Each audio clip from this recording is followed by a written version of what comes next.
Écoutez l'ORTM, il est 13h.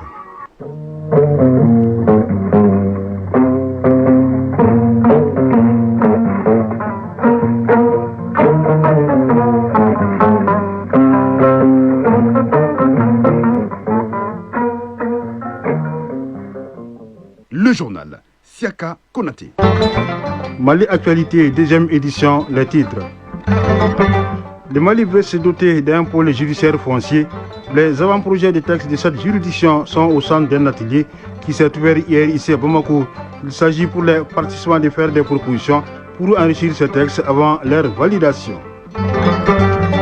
Dans la région de Mopti, l'ONG Médecins sans frontières dote le centre de santé de référence de Tenangou d'un bloc opératoire pour plus de 200 millions de francs CFA. Au Bénin, une trentaine de militaires et civils ont été placés sous mandat de dépôt pour trahison, assassinat et atteinte à la sécurité de l'État et leur implication présumée dans la récente tentative de coup d'État en Centrafrique. L'opération de distribution des cartes d'électeurs a commencé à 2 semaines des élections présidentielles, législatives, communales prévues le 28 décembre prochain. Sport football, Djelba Derby, Académie et Stade malien de Bamako, Association sportive de Korofina ASCO. Les 2 matchs de la première journée du championnat professionnel de Ligue 1 se jouent cet après-midi, alors que la 5e journée démarre vendredi. Qu'en 2025, c'est dans 4 jours. La plupart des aigles sont déjà présents au Maroc. La non-application des textes encadrant les feuilles de brousse, c'est le sujet de la chronique de l'environnement du jour. Mesdames et messieurs, bonjour, bienvenue dans cette édition. Mise en onde par Absetou Traoré, assisté de Foussini Sissoko, et mise en ligne par Badi Touré et Bekaï Sissé. Ouverture hier mardi de l'atelier de consultation autour des avant-projets de textes relatifs au pôle judiciaire foncier. L'objectif de cet atelier est de soumettre à l'examen les textes de création de cette juridiction. Il s'agit pour les décideurs, experts, membres des organisations de la société civile et acteurs du foncier de passer en revue les différents projets de texte, formuler des observations tant sur le fond que sur la forme et faire des propositions d'amélioration pour la validation des dits documents. Reportage Mamadou Fane. La gestion des litiges fonciers constitue un véritable défi auquel les juridictions sont confrontées au Mali. Une situation qui fragilise la paix sociale avec son lot de conflits entre individus et souvent entre communautés. La création d'un pôle judiciaire foncier est une réponse des autorités pour prendre en charge la gestion des affaires foncières. Cet atelier de consultation autour des avant-projets du pôle judiciaire foncier vise à partager les textes de création de cette juridiction. Adama Dambélé, agent chargé d'expédier les affaires courantes de la mairie du district de Bamako. L'intégralité de nos problèmes au sein du district de Bamako, les fonciers occupent la majeure partie de nos temps. Dans la pratique, le contentieux foncier devant les juridictions représente une bonne part des dossiers. La création du pôle judiciaire foncier va contribuer à décongestionner les juridictions. Boubacar Diarra H, secrétaire général du ministère de la Justice et des Droits de l'Homme.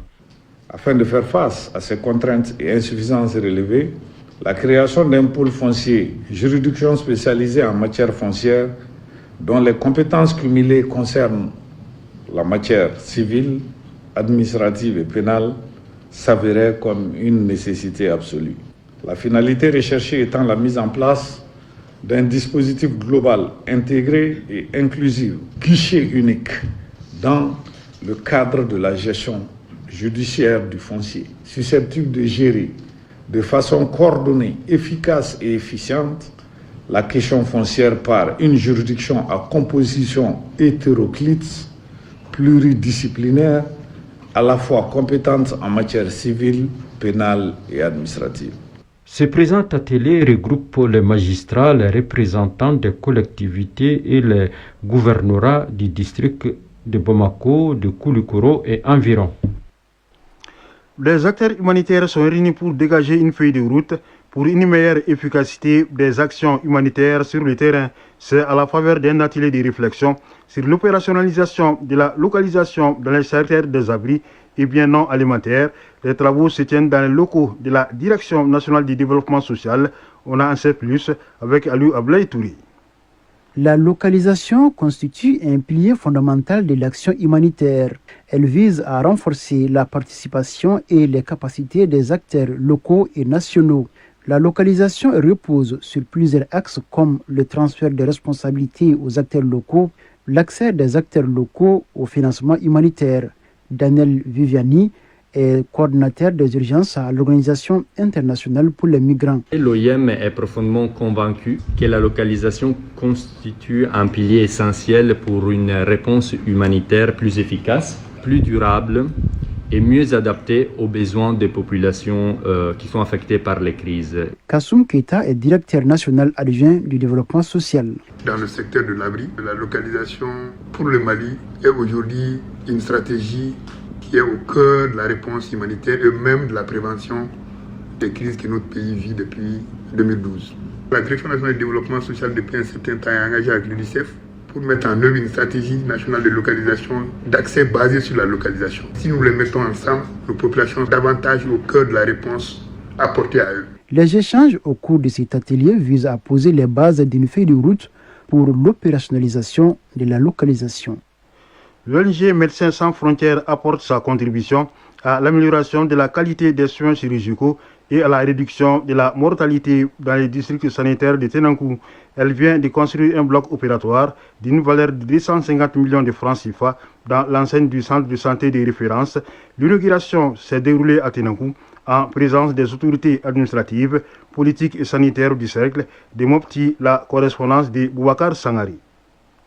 Le centre de santé communautaire de Tenenkou dispose désormais d'un nouveau bloc opératoire. Ce joyau est réalisé par Médecins sans frontières MSF à plus de 250 millions de francs CFA. L'objectif est d'améliorer considérablement la qualité des soins chirurgicaux et à contribuer à la réduction de la mortalité dans le district sanitaire de Tenenkou. Jean-Marie, coordinateur MSF Tenenkou. Composé de 2 salles d'opération, une salle de réveil, une pharmacie, un service de stérilisation, un service de laboratoire conformément aux standards nationaux.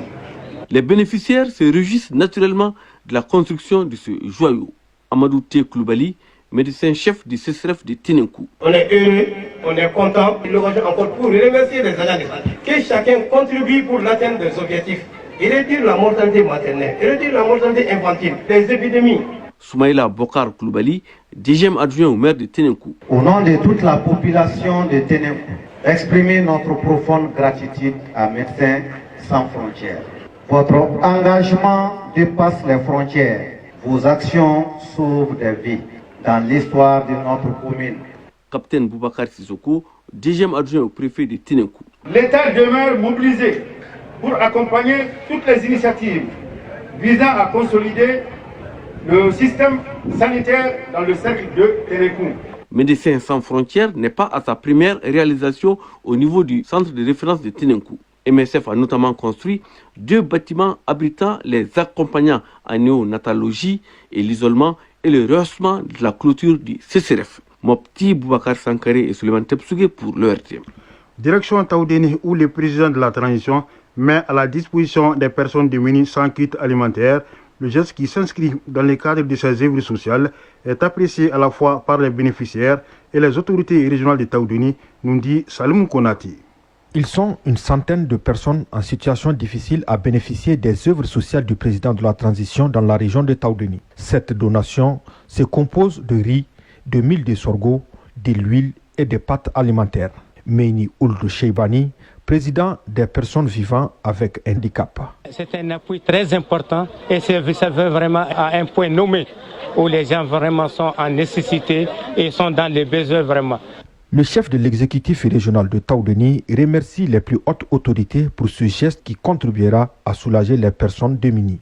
Général de division Mohamed Abdrahman Ould Meidou, gouverneur de la région de Taoudéni. C'est un geste très important et d'ailleurs c'est un geste national au niveau de toutes les régions. Vraiment on remercie le chef de l'État pour ce geste qui vient au cœur pour tous les sortissants de la région de Taoudéni. La cérémonie de remise a réuni l'ensemble des autorités régionales de la région de Taoudéni qui accordent une grande importance aux œuvres sociales du chef de l'État. Taoudéni, Saloum Konaté, Yacouba Kone pour l'ORTM. Retour à Bamako, notre pays observe présentement une baisse significative des températures, se manifestant par un froid excessif, accompagné parfois de pluies dans certaines localités du pays. Pour en savoir plus, l'une de nos équipes de reportage s'est rendue à la Direction nationale de la météorologie. Le chef de service prévision et observation météorologique, Amadou Diakité, nous donne plus de détails. Il est au micro de Sogona Kamisuko. Effectivement, il y a eu une perturbation extratropicale, c'est-à-dire une perturbation des régions tempérées, qui a eu pour conséquence de la neige dans le sud algérien, dans le désert algérien, le Mali étant frontalier de l'Algérie et tous les deux pays étant sous l'influence du vent d'harmattan actuellement. Nous avons constaté une baisse des températures. C'est dû au fait que l'harmattan a advecté la fraîcheur de cette zone nuageuse sur tout le pays. C'est pourquoi nous avons constaté la baisse des températures. Il y avait aussi en altitude un apport d'humidité, donc ce qui a fait qu'il n'y avait même pas d'ensoleillement, le ciel était couvert et l'humidité associée aux brumes de poussière en phénomène météo, ça favorise de la pluie. Donc c'est pourquoi par endroit il y a eu des cas de pluie. Le phénomène va durer quelques jours, mais ce n'est pas évident que les zones qui ont déjà réussi cette fine pluie soient les mêmes. Ça peut changer, ça peut être l'extrême sud de la région de Sikasso, tout comme ça peut être l'extrême nord de la région de Taoudéni. Mais ce n'est pas un phénomène qui est nouveau. Ça arrive souvent pendant la période sèche qu'il y a eu des cas de pluie. Mais nous, en jargon météo, nous appelons ça des pluies hors saison.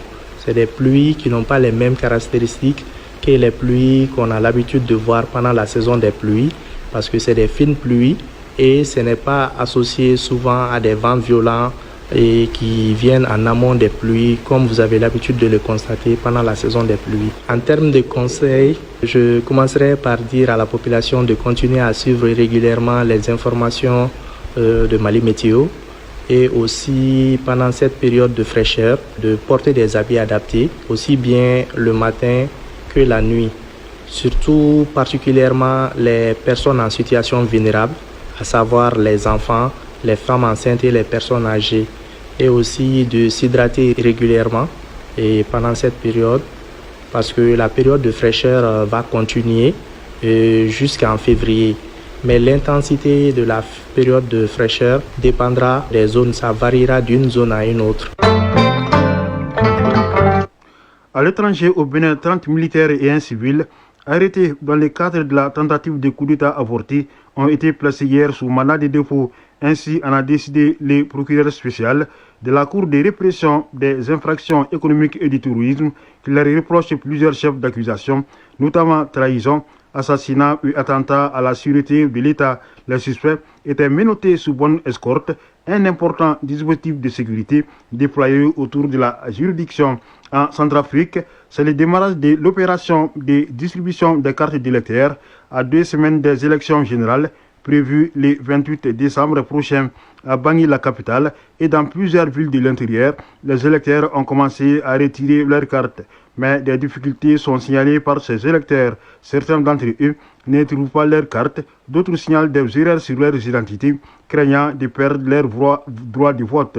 A noter que le président sortant, Faustin Archange Touadéra, est candidat à sa propre succession, briguant un 3e mandat. Il aura en face de lui 6 autres candidats. Le Premier ministre indien a entamé hier une visite d'État de 48 heures en Éthiopie.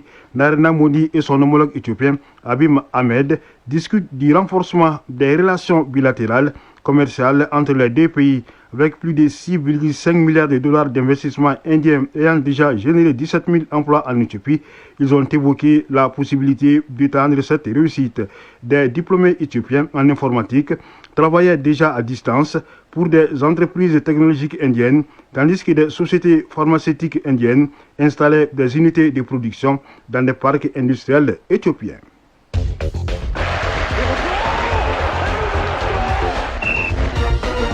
Nous entamons la page sport de cette édition, page dans laquelle il sera question de l'état de santé de certains joueurs blessés avec leur club lors des derniers matchs du championnat alors qu'ils devront prendre part à la CAN avec leur sélection. Le trophée VBS FIFA récompensant les meilleurs joueurs de l'année, a été remporté hier par l'attaquant du PSG, Ousmane Dembélé. Championnat national des professionnels de Ligue 1. Les rencontres en retard de la première journée sont programmées aujourd'hui. La synthèse, c'est avec Aridou Matina. Football, tout d'abord, championnat national Ligue 1 professionnel. La Fédération malienne de football harmonise son calendrier. Ainsi, les deux rencontres en retard au compte de la première journée se jouent ce mercredi au stade Mamadou Konaté. Le Djoulouba Athletic Club est retombé dans ses travers après s'être incliné dimanche devant le stade malien de Bamako, tentera de s'offrir une bouffée d'oxygène face à Derby Academy. Le stade malien de Bamako, qui vient de signer sa toute première victoire dans le championnat national saison 2025-2026, affronte l'association sportive de Korofina AESCO avec l'objectif d'enchaîner une deuxième victoire. S'agissant de la 5e journée, elle démarre vendredi.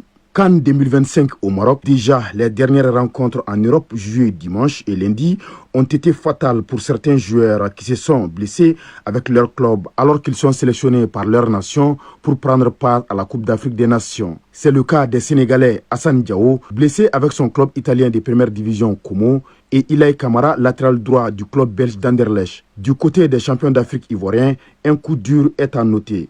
Il s'agit de la blessure du géant attaquant des éléphants, Sébastien Haller, avec son club néerlandais d'Utrecht FC. Notre pays, le Mali, n'est pas aussi épargné. Outre Amari Traoré, on note également la blessure de Sékou Niakate. Toutefois, les deux défenseurs expérimentés sont arrivés au Maroc, à Casablanca, pour le rassemblement. La FIFA a organisé sa cérémonie de distinction The Best FIFA, les meilleurs qui se sont distingués durant la saison écoulée. Et comme pour le Ballon d'Or, il y a 3 semaines, le Français Ousmane Dembélé s'est vu décerner le prix FIFA The Best 2025 et récompensa le meilleur joueur de l'année.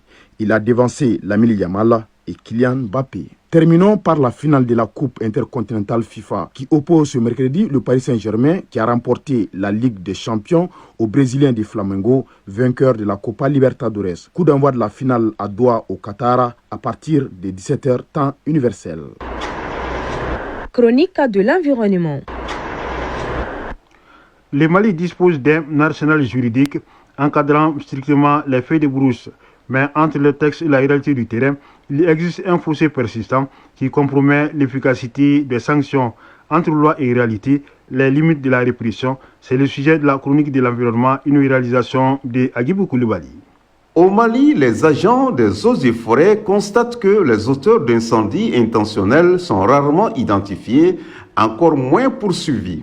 L'insécurité, l'absence de moyens logistiques et la difficulté de recueillir des preuves affaiblissent la chaîne répressive. Abdul Karim Samake Dibadi, initiateur de Kungoso. Malgré la législation dans plusieurs des cas de feu graves, y compris dans des zones de forêt classées, les responsables n'ont pas toujours été poursuivis. Pourquoi? Parce que tout simplement, dans le cas de la forêt du Mont Manding, ces feux ont ravagé plusieurs centaines d'hectares, mais l'article évoque l'insuffisance de moyens de contrôle et déplore qu'on ne sanctionne plus comme avant. Il y a cet adage qui disait que, paix à son âme, le général Moussa Traoré était plus intolérable avec le feu de brousse et les communautés étaient persécutées lorsqu'il y avait feu de brousse dans une communauté quelconque jusqu'à ce qu'on connaisse qui a causé la forêt. Jusqu'à ce que les chefs de village et les dossiers de la localité prenaient peur. Les agriculteurs prenaient peur, les pêcheurs prenaient peur, parce que le feu avait brûlé. Pourtant, la loi est claire. Destruction volontaire de végétation, incendies non déclarés ou brûlures incontrôlées exposent leurs auteurs à des sanctions pénales. Mais faute d'application stricte, la législation reste pour beaucoup une menace théorique. Dr Bougouna Traoré, directeur régional des eaux et forêts de Mopti. Pour ce qui est des sanctions et de l'application de la loi, vous devrez savoir quand même que celui qui brûle la bourse, que ce soit de façon volontaire ou involontaire, doit bien être sanctionné et cela est prévu par les textes. Et surtout que l'auteur, si il l'a fait de façon volontaire, les textes disent qu'on doit lui appliquer le code pénal. Et les sanctions à infliger aux délinquants, aux auteurs pris en flagrant délit, sont fonction aussi des zones brûlées et des types de brousse aussi. Cela est important. Abdul Karim Samake Dibadi, initiateur de Kungoso.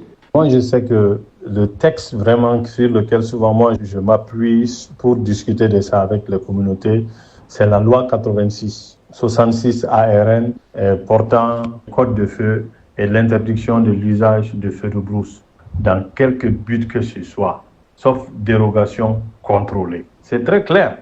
Il y a une loi en la matière. Selon cette loi, quiconque provoque par imprudence, négligence, inattention ou inobservation des règlements un feu de brousse involontaire dans le domaine forestier est passible d'une amende de 50 000 à 300 000 francs CFA et ou d'un emprisonnement de 1 mois à 2 ans. Donc maintenant, la loi existe, la loi est là. Mais combien de personnes aujourd'hui connaissent cette loi et combien peuvent en parler en Bambara?